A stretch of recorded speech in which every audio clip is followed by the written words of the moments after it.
Oh my goodness, what am I seeing right here? Dark Magician Girl getting the reprint. We all knew that, but did we know that this reprint is actually going to be a different set number than the original? This is huge. The original ends in 19, the reprint is rumored to end in 35.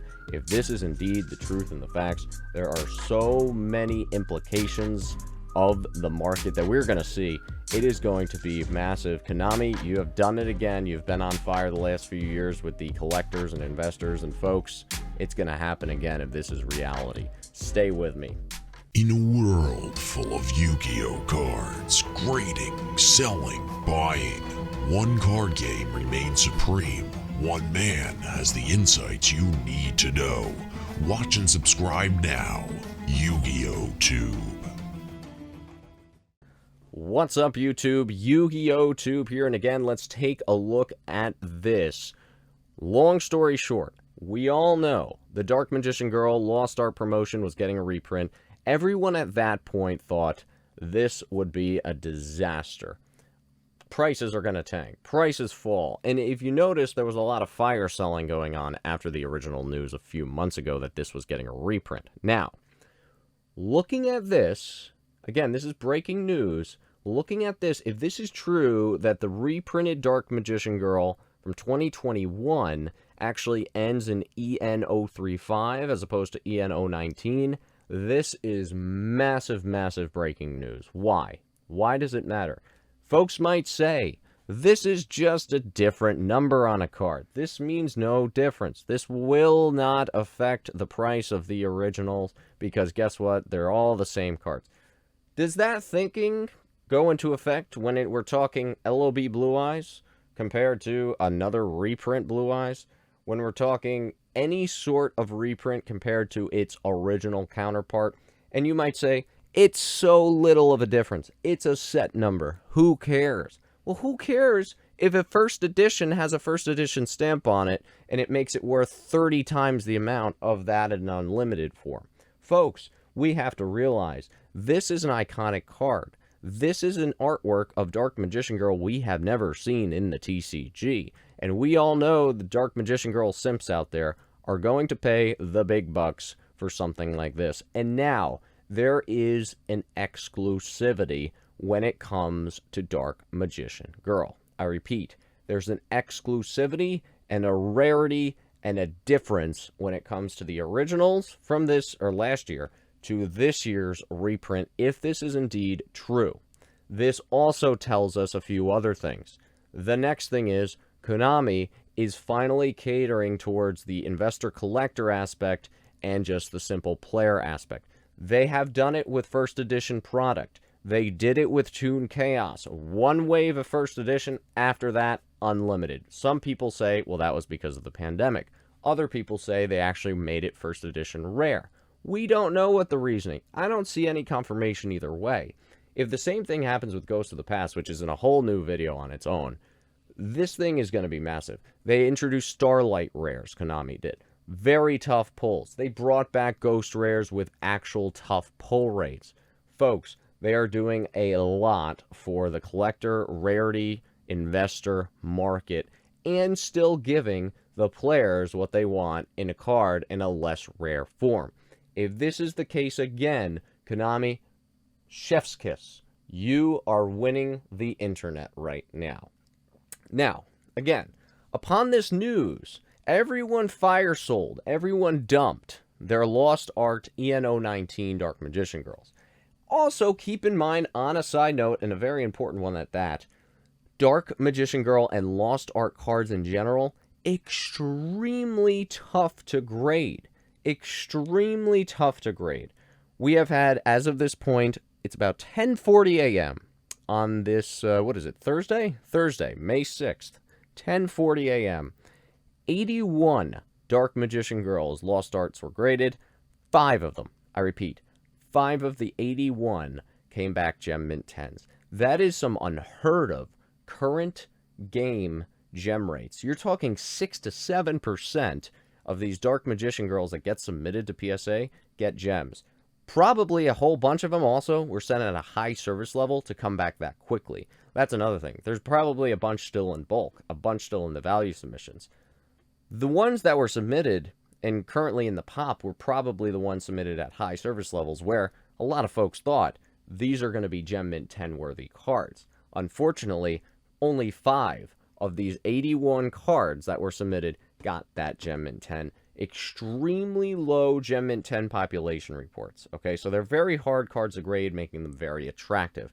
They have that draw of artwork, rarity, exclusivity, and hard to grade. These cards have a lot of potential. When Konami announced that this was getting a reprint, oh, was that a deflator?